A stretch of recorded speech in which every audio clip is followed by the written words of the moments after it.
देवा टकली करे बाबा, मला एकदाची टकली कर. का पुरुष टकले आहेत तेवढे बस नाही का? अहो काय करू, बॉबकट करायला सुद्धा केसच राहिले नाहीत. पूर्वी आई आजी घरीच तेल करायच्या. दाट लांब सडक सुळसुळीत केस असायचे, डळायचेच नाहीत. पण आता आई आजीलाच तेल करता येत नाही ना, मग काय करायचं? काळजी नको, तोडकर संजीवनीनं तयार केलेलं आई आजीच्या हातचं तेल केस प्रभा आल्मंड प्लस तेल. लहानांपासून मोठ्यांपर्यंत उपयोगी तोडकर संजीवनीचे केस प्रभा सर्वत्र उपलब्ध. ना याचं ना.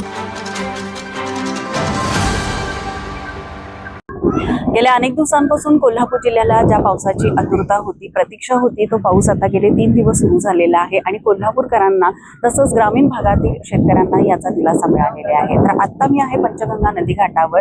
कोल्हापूरची जीवनदायिनी म्हणून ज्या पंचगंगा नदीला ओळखलं जातं, त्या कोल्हापूरच्या पंचगंगा नदीची आज तुम्ही स्थिती पाहू शकता. गेल्या 8 दिवसांमध्येच आपण ह्या कोल्हापूरच्या पंचगंगेची एक बातमी केली होती. म्हणजे इथं असणारी जी पौराणिक किंवा आधुनिक जी मंदिरं होती ती आपण खुली झालेली पाहायला मिळत होती. पण आता जर आपण बघितलं तर कोल्हापूरमध्ये 3 दिवसापासून जो पाऊस पडत आहे, तर ती मंदिरं जी आहे ती थोडीफार पाण्याखाली गेलेली आणि तसं जर पाहिलं तर कोल्हापूर जिल्ह्याला आपण बघितलं तर पाणी पातळीतही खूप वाढ झालेली आपल्याला दिसत आहेच.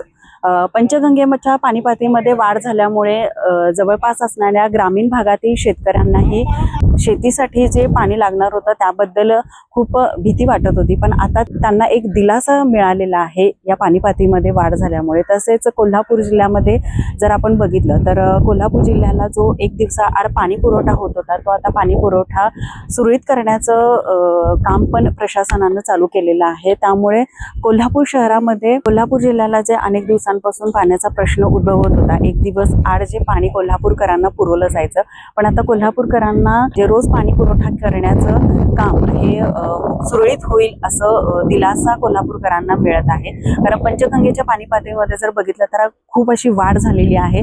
त्यामुळे शेतकऱ्यांना आणि कोल्हापूरकरांना एक दिलासा मिळालेला आपल्याला दिसत आहे. लवकरच धरण क्षेत्रातील पाणी वाढल्यामुळे पंचगंगेच्या पाणी पातळीतही वाढ झाल्याची आपल्याला दिसत आहे. त्यामुळे कोल्हापूरकरांना पुढचे 3 दिवस ऑरेंज अलर्ट देण्यात आलेला आहे आणि जवळपासच्या गावांनाही सतर्कतेचा इशारा देण्यात आलेला आहे. माझा महाराष्ट्र न्यूजसाठी व्हिडिओ जर्नलिस्ट नाजतारसह साक्षी दळवी, कोल्हापूर. ताज्या घडामोडी पाहण्यासाठी माझा महाराष्ट्र न्यूजला आजच सबस्क्राईब करा.